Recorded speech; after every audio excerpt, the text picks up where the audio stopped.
বিসমিল্লাহির রহমানির রহিম। প্রিয় শিক্ষার্থীরা, আসসালামু আলাইকুম। আশা করি তোমরা সকলে ভালো আছো।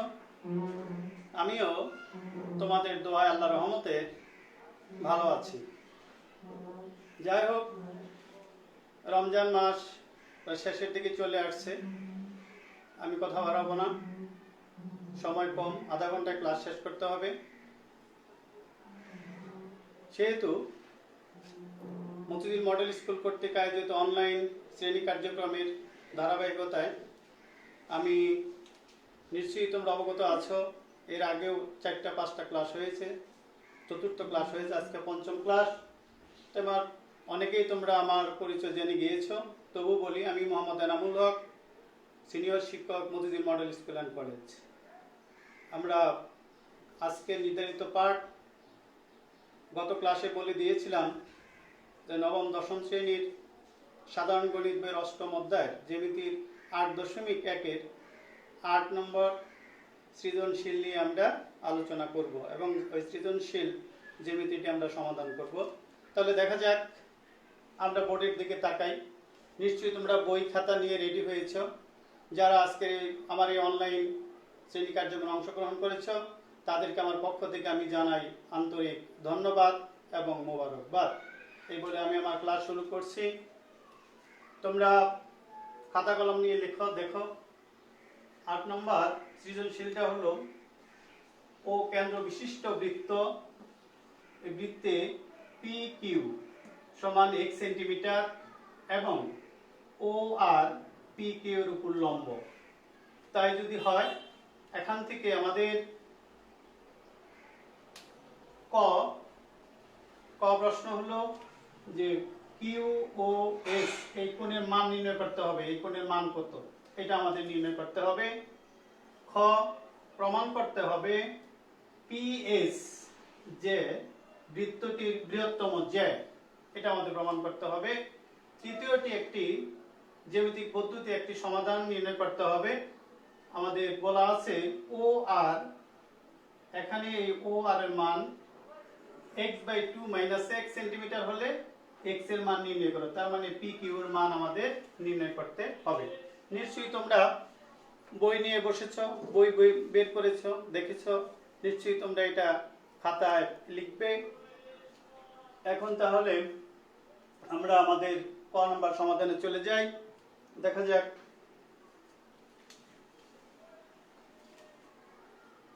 আমি একটু এটা মুছে ফেললাম।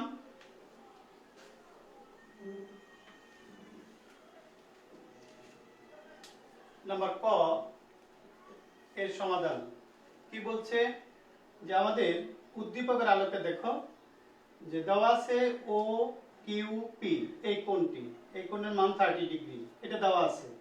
মান নির্ণয় করতে বলছে কিউ ও এস এই কোণের মান কত।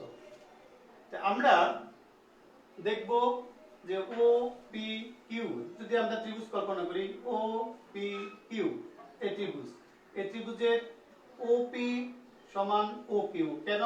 তার একটি বৃত্তের ব্যাসার্ধ। একটা বৃত্তে, একটি ত্রিভুজের দুইটি বাহু যদি সমান হয়, তাহলে তার বিপরীত কোণ সমান হবে। তার মানে এটা যদি 30 ডিগ্রি হয়, তাহলে এটাও 30 ডিগ্রি হবে। এরপর আমরা কি করব, আমরা যদি এই ত্রিভুজটা কি আছে, ও পি কিউ একটি ত্রিভুজ, এই ত্রিভুজের এই কোণের মান 30 ডিগ্রি দেওয়া আছে। এখন এটাকে যদি আমরা বর্ধিত করি এস পর্যন্ত, আমাদের এই কোণের মান নির্ণয় করতে বলছে। সেটা কিভাবে নির্ণয় করা যায়? এখানে দুইটা পদ্ধতিতে করা যায়। আমরা এই ত্রিভুজের বহিস্থ কোণের মান বের করতে পারি। আমরা এর আগেও পড়েছি যে কোনো ত্রিভুজের যে কোনো একটি বাহুকে যদি বর্ধিত করা যায়, তাহলে বহিস্থ বিন্দুতে যে কোণ উৎপন্ন হবে সে কোণের পরিমাণ কত, সেটা আমরা শিখেছি। তাহলে এখানে দেখা যাক, লিখো যে উদ্দীপকের আলোকে ও পি কিউ ত্রিভুজ থেকে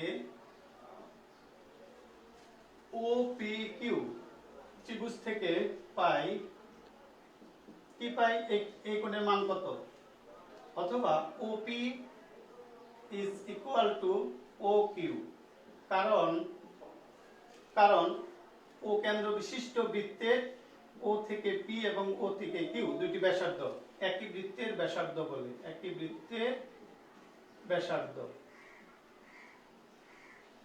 আবার ও কিউ পি কোণ, ও পি সমান ও কিউ যদি হয় তাহলে ত্রিভুজের দুইটা কোণ সমান হবে। আমরা লিখতে পারি ও কিউ পি কোণ সমান ও পি কিউ কোণ।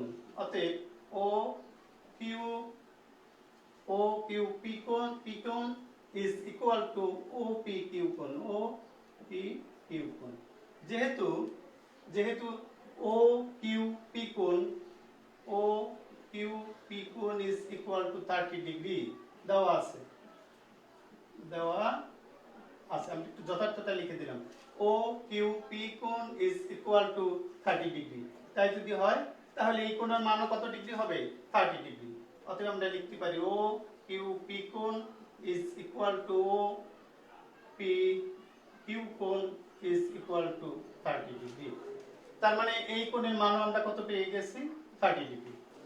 এবার এই ত্রিভুজটারই অতএব ত্রিভুজ ও পি কিউ এর বহিস্থ, তাহলে বহিস্থ কোণ কোনটা? এই বহিস্থ কোণ নাম কি? কিউ ও এস কোণ। কিউ ও এস কোণ is equal to আমরা জানি যে ত্রিভুজের যে কোনো একটি বাহুকে বর্ধিত করলে, তাহলে ও পি কিউ একটা ত্রিভুজ, এই ত্রিভুজের এই বাহুকে যদি আমরা বর্ধিত করে থাকি তাহলে বর্ধিত বিন্দুতে বহিস্থ বিন্দুতে যে কোণ উৎপন্ন হবে তাহলে বহিস্থ বিন্দুতে কোণের নাম কি? কিউ ও এস কোণ। এই কোণের মান হবে এই ত্রিভুজের বিপরীত অন্তঃস্থ, তার মানে এই কোণ এবং এই কোণ, এই দুই কোণের যোগফলের সমান। এটা আমরা এর আগেও কিন্তু পড়েছি। তাহলে এই দুইটা যোগফলে যদি সমান হয় তাহলে এই কোণের মান হবে এই দুই কোণের যোগফলের সমান। ইজ ইকুয়াল টু আমরা লিখতে পারি এখান থেকে। তাহলে কোণ দুইটার নাম কি?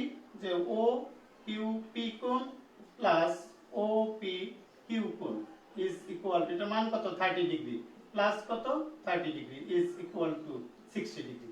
তার মানে এই কোণের মান আমরা 60 ডিগ্রি লিখতে পারি। আশা করি তোমরা শিক্ষার্থীরা তোমরা লিখেছ বা বুঝতে পেরেছ। আবার এটাও করা যেত, আমরা উপপাদ্য 20 পড়েছি, বৃত্তের কেন্দ্রস্থ কোণ এবং বৃত্তস্থ কোণের মধ্যে একটি সম্পর্ক পড়েছি আমরা। তাহলে আমরা যদি এই এস কিউ চাপ ধরি, চাপ, এটা অন্য একটা পদ্ধতি। এই পর্যন্ত কিন্তু রেজাল্ট শেষ। এরপরে বিকল্প যদি আমরা করতে চাই, আশা করি এটা একটু মুছে ফেললাম, আমি মুছে নেই। এরপরে দেখো একটা বিকল্প পদ্ধতি যে এই এস কিউ চাপের উপর দণ্ডায়মান কেন্দ্রস্থ। তাহলে কেন্দ্রস্থ কোণ কোনটা? এস ও কিউ কোণ, এস ও অথবা কিউ ও এস কোণ। এবং বৃত্তস্থ কোণটা? বৃত্তস্থ কোণ হবে কিউ পি এস কোণ অথবা এস পি কিউ কোণ, এস পি কিউ কোণ। বা এটাকে আমরা ও পি কিউ কোণ লিখতে পারবো, ও পি কিউ কোণ। অতএব শর্ত হলো যে বৃত্তস্থ কোণ, তাহলে বৃত্তস্থ কোণ কত? বৃত্তস্থ কোণ এস না কেন্দ্রস্থ কোণ কিউ ও এস কোণ ইজ ইকুয়াল টু 2 বৃত্তস্থ ও পি কিউ কোণ। তাহলে 2 ইনটু কত? 30 degree is equal to 60 degree. এটাও আমরা করতে পারি। তার মানে কেন্দ্রস্থ কোণ বৃত্তস্থ কোণের সাথে সম্পর্ক, এটা নিয়েও আমরা করতে পারি। অথবা একটা ত্রিভুজের যে কোনো একটি বাহুকে যদি আমরা বর্ধিত করি তাহলে বহিস্থ বিন্দুতে যে কোণ উৎপন্ন হবে সেই কোণটা ধরেও আমরা নির্ণয় করতে পারি যে বহিস্থ কোণের মান আমাদের যেহেতু নির্ণয় করতে বলছে সেটা আমরা নির্ণয় করতে সক্ষম হব। আশা করি তোমাদের কাছে শিক্ষার্থীরা যে অংশটুকু বা যে নিয়মটুকু তোমাদের সহজ মনে হবে, আশা করি তোমরা সেই নিয়মে করবে। ধন্যবাদ। ক এবার খ নম্বর আমরা চলে যাব। দেখো শিক্ষার্থীরা, খ নম্বর প্রশ্নটা ছিল কি? তোমরা বইটা দেখতে পারো। খ এটার একটি চিত্র আঁকতে হবে।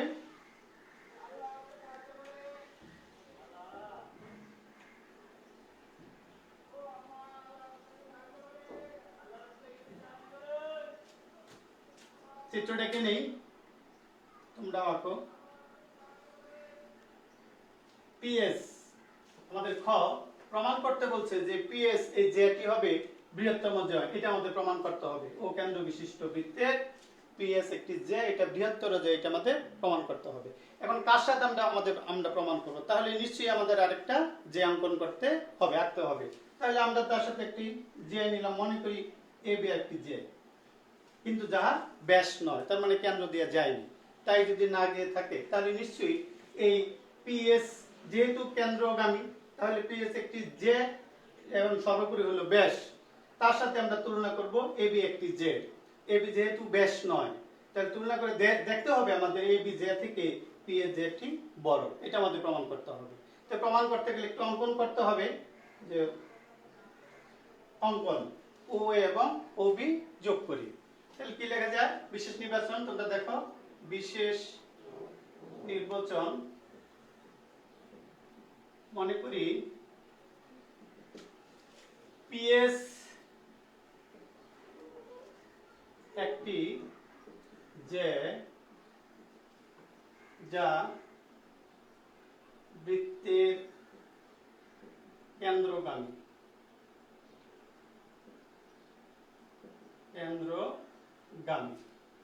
অতএব পিএস একটি ব্যাস, এটা আমরা বলতে পারি। অতএব পিএস ব্যাস। ধরি এবি একটি ব্যাস ভিন্ন জ্যা, প্রমাণ করতে হবে যে,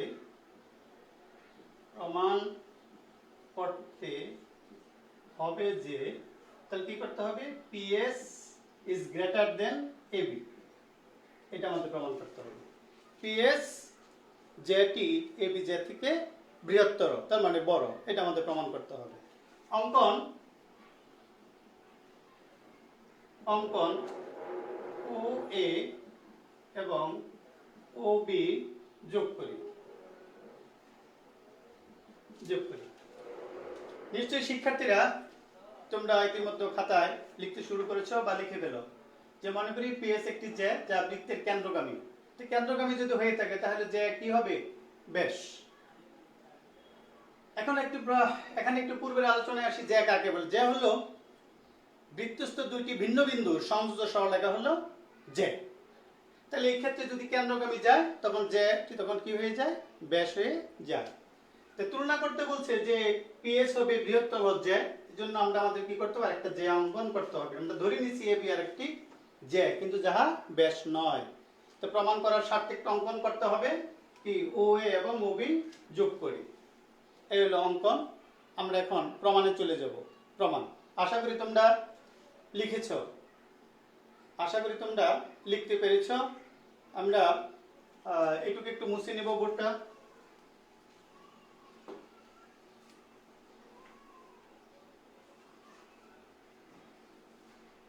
শিক্ষার্থীরা প্রমাণ করতে হবে আমাদের PS is greater than AB, এটা আমাদের প্রমাণ করতে হবে, মনে রাখতে হবে। তাহলে প্রমাণ ও কেন্দ্র বিশিষ্ট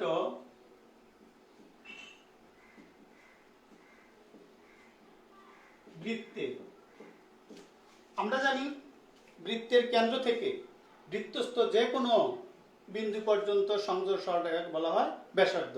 তাহলে ধরো বৃত্ত কেন্দ্র হলো ও থেকে বৃত্তস্থ বিন্দু এস বি এ পি প্রত্যেকটা হলো বৃত্তস্থ বিন্দু। তাহলে এই ক্ষেত্রে বৃত্তের কেন্দ্র থেকে এই বৃত্তস্থ বিন্দু পর্যন্ত প্রত্যেকটা সংযোগ সরলরেখাকে বলা হবে ব্যাসার্ধ।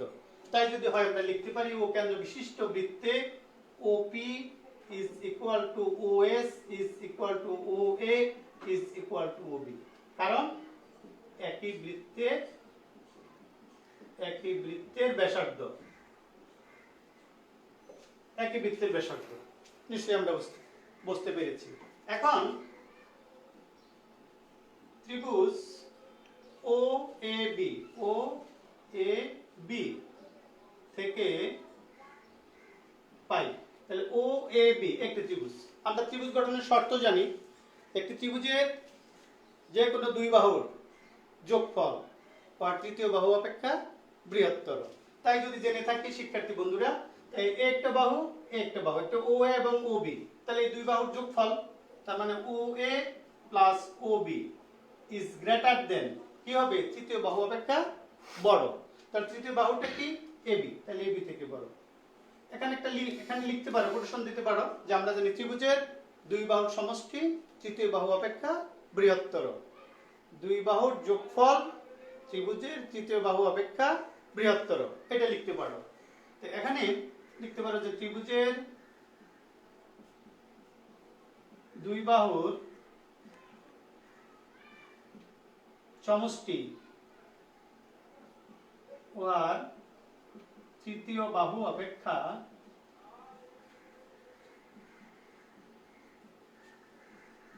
বৃহত্তর, এটা লিখে দেব। এবার কি হবে OA প্লাস OB।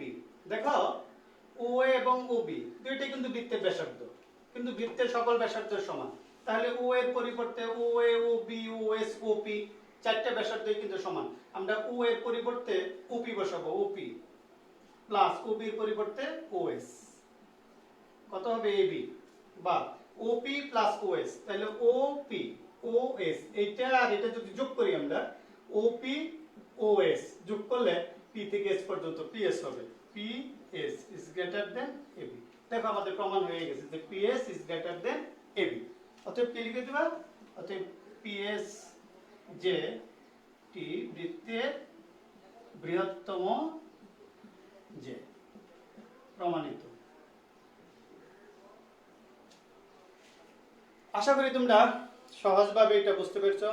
আর কারণ হলো এটা অষ্টম শ্রেণীতেও মনে হয় ছিল, তোমাদের অষ্টম শ্রেণীতেও ছিল। অতএব আমার মনে হয় অতি সহজে আমরা এই পর্যন্ত বৃত্ত সম্পর্কিত এই অষ্টম অধ্যায়ে এ নিয়ে আজকে পঞ্চম ক্লাস চলছে, 5টি ক্লাস নিয়েছি, আজকে শেষ হবে। তো আশা করি তোমরা অতি সহজে এটা অনুধাবন করতে পেরেছো এবং আত্মস্থ করতে পেরেছো। এবার আমরা পরবর্তী অঙ্কে চলে যাব।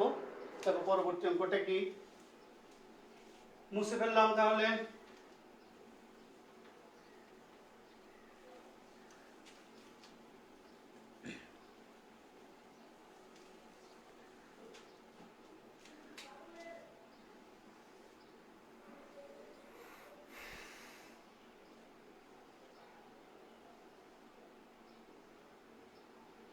O P S Q R নিশ্চয়ই এখানে বলা আছে বলা আছে PR দেওয়া আছে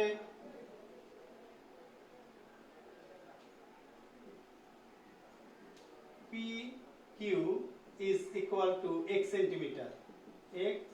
সেন্টিমিটার, এবং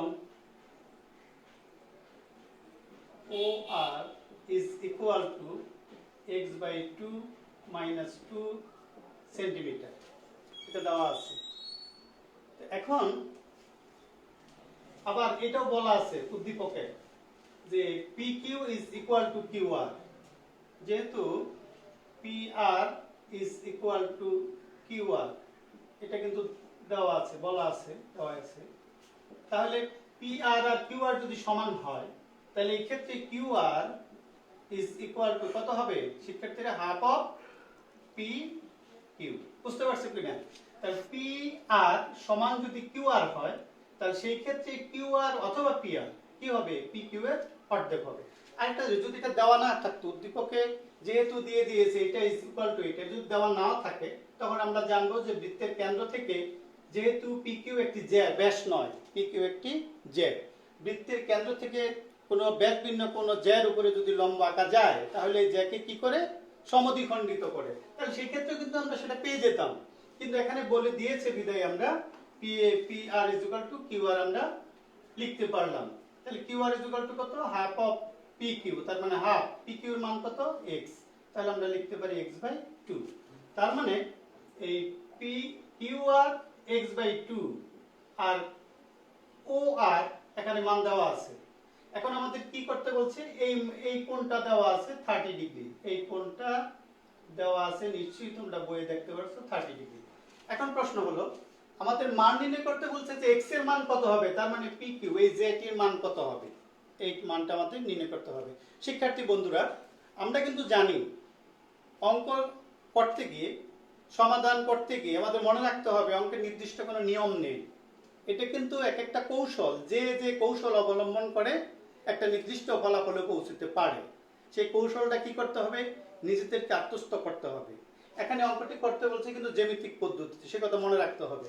একটা কথা মনে রাখো, যখন ও আর লম্ব হয়েছে তখন কিন্তু এখানে যে একটা ত্রিভুজ হয়েছে, ত্রিভুজটা কিন্তু সমকোণী ত্রিভুজ হয়েছে।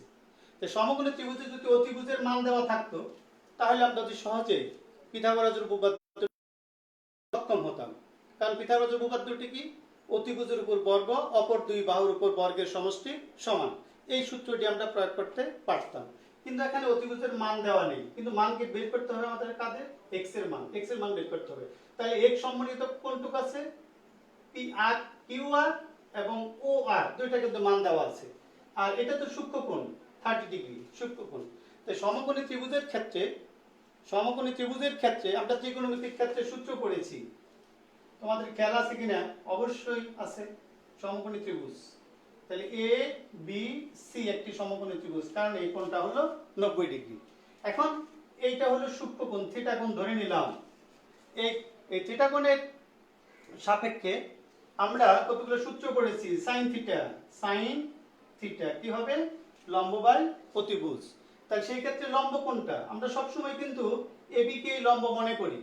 এই ক্ষেত্রে যেহেতু এই থিটা সূক্ষ্মকোণ কোথায়, সি বিন্দুতে, অতএব লম্ব এবি হবে। কিন্তু এই কোণটা যদি এই পাশে চলে যায়, এই কোণের সাপেক্ষে যদি আমরা বলি, তখন কিন্তু লম্ব বিসি হয়ে যাবে। এটা আমাদের মনে রাখতে হবে।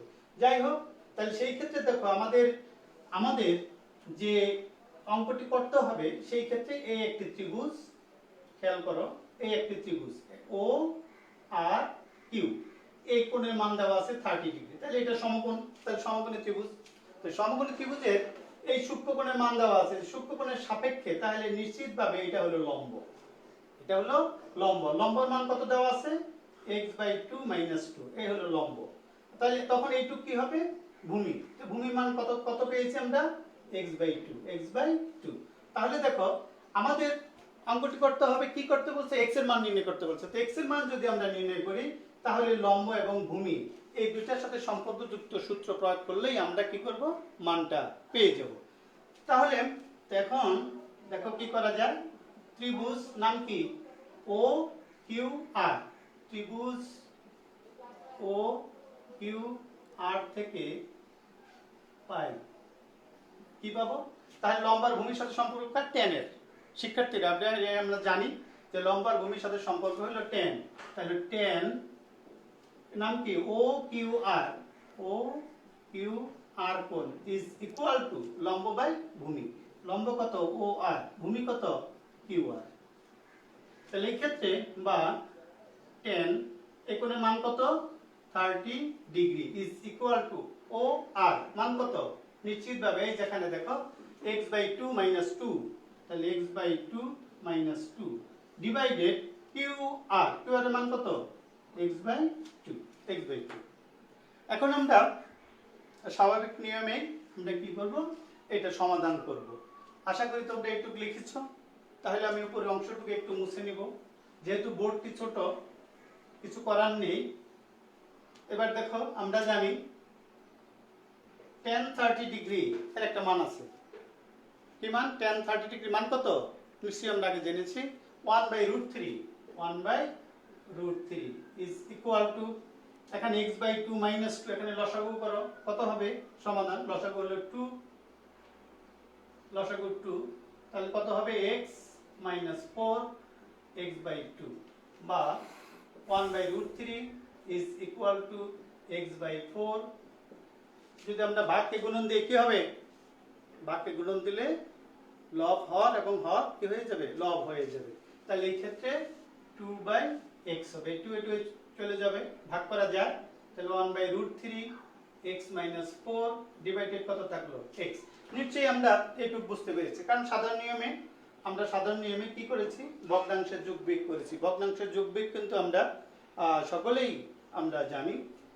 এই ক্ষেত্রে এখন আমরা কি করতে পারি, শিক্ষার্থীরা দেখো, আর গুণন করে দাও, যাকে আমরা কোণাকুণি গুণন বলে থাকি, আর গুণন করে দাও, কি হবে, √3 সাথে x গুণন, তার মানে √3 x - 4 is equal to x এর সাথে কি করতে হবে, এই আর গুণন, এটা আর এটা গুণন করতে হবে। এবার তাহলে √3x মাইনাস 4 এবং √3 গুণ করলে হবে 4√3 ইজ ইকুয়াল টু x। সমাধান নিশ্চয়ই আমরা নিয়ম জানি যে চলকের মান নির্ণয় করতে হবে সেই চলকটা কোথায়, বাম পাশে রাখতে হবে, নিয়ে আসতে হবে।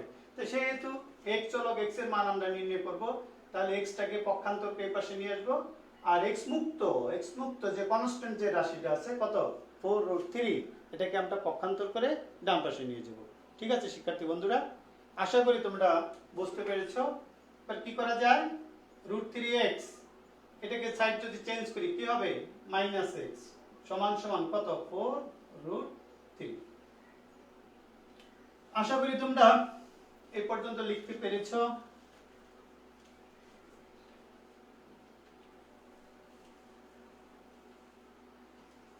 এবার দেখো কি করা যায়, একই গোত্রীয় একই বংশগত, তাহলে কি করা যায়, বীজগণিত রাশিমালার ক্ষেত্রে কমন গেলে কমন নিতে হবে। এখানে কমন দেয় কি x কমন নিলে √3 - 1 কত x কমন মানে ভাগ কত 4√3। এবার কি করতে হবে, x কে সহগ মুক্ত করতে হবে। তো সহগ মুক্ত করতে গেলে সহগ দিয়ে ওই পক্ষকে কি করতে হয়, ভাগ করতে হবে। তাহলে x সমান সমান 4√3 ডিভাইডেড √3 - 1। শিক্ষার্থী বন্ধুরা, এখানে এসে অনেক শিক্ষার্থীদের দেখা যায় এই এখানেই কিন্তু রেজাল্টটা করে ফেলে বা রেজাল্টের অ্যান্সার লিখে দেয়, অথবা এখানে ক্যালকুলেটর দ্বারা √3 মান বসিয়ে রেজাল্ট নিয়ে আসে। এখানে যদি আমরা ক্যালকুলেটর দিয়ে ব্যবহার করে যদি √3 মান আমরা বসিয়ে দিই, তাহলে কিন্তু কি হবে, একটা নির্দিষ্ট রেজাল্ট এবং সঠিক রেজাল্ট কিন্তু এসে যাবে। আমরা যা নির্ণয় করতে চেয়েছি তা কিন্তু এসে যাবে, কিন্তু মনে রাখতে হবে এটা নিয়ম নয়।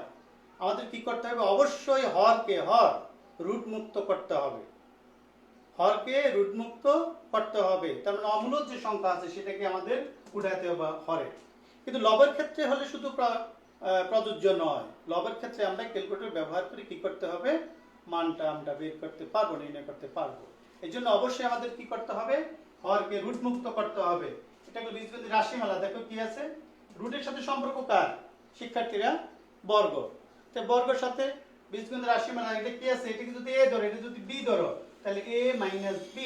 এখানে অবশ্যই যদি a + b দ্বারা কি লব হরকে গুণ করা যায়, তাহলে a² - b² এর সূত্র আমরা প্রয়োগ করতে হবে। কিন্তু একটা কথা মনে রাখতে হবে, আমাদের উদ্দেশ্য কিন্তু একটাই, কি করতে হবে, হরের কথা চিন্তা করতে হবে, লব নয়।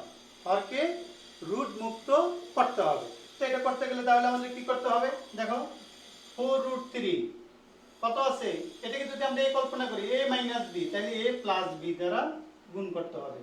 আর যদি এখানে প্লাস থাকতো তাহলে আমরা কি করতাম, মাইনাস দ্বারা কিন্তু আমরা গুণ করতাম।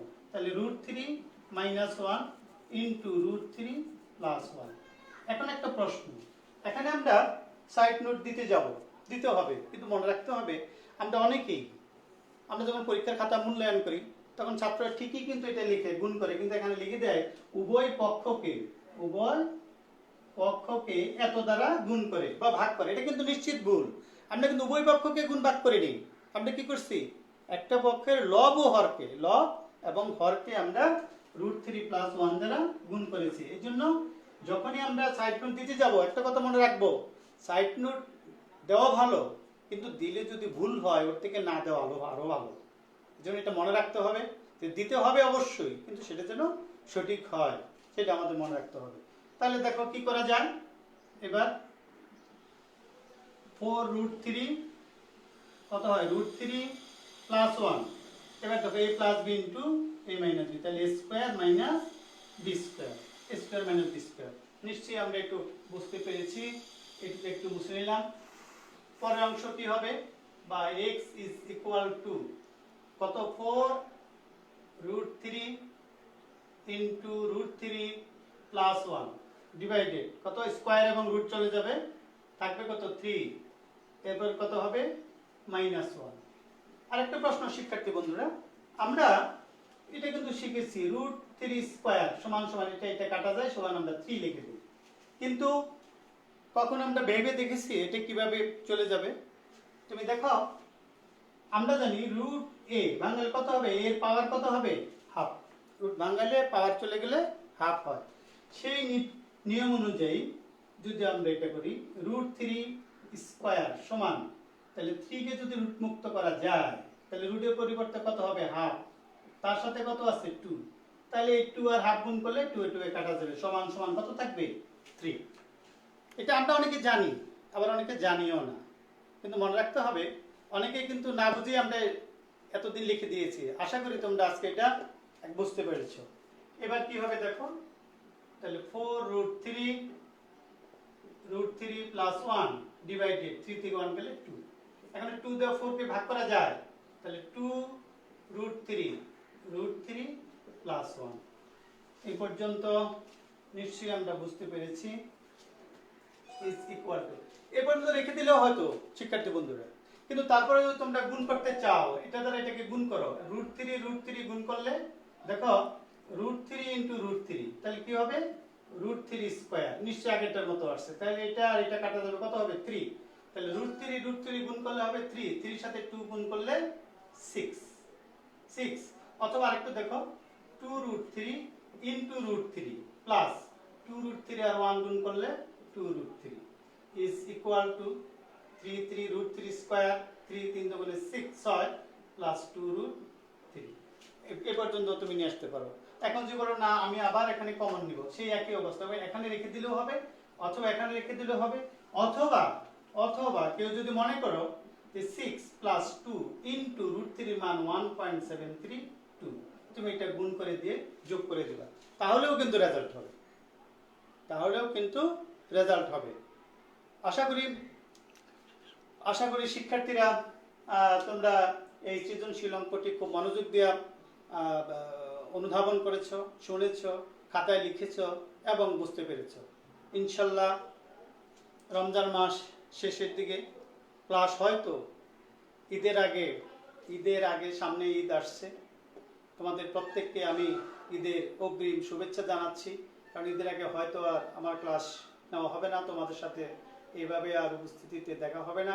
সবাই সবার জন্য দোয়া করো, তোমাদের জন্য আমি দোয়া করি তোমরা ভালো থাকো, যে অবস্থায় আসছো সেই অবস্থায় পড়ালেখা চালিয়ে যেতে হবে। ঈদ মানে আনন্দ, কিন্তু এবার কিন্তু ঈদ আবার অন্য প্রেক্ষাপটে অন্যভাবে এসেছে, আমাদেরকে সেভাবে এটাকে মেনে নিতে হবে, পরিবেশের সাথে খাপ খেয়ে চলতে হবে, এই বলে আমি শেষ করছি। তার আগে আমি একটা কথা বলি, তোমাদের একটা বাড়ির কাজ আমি দিব।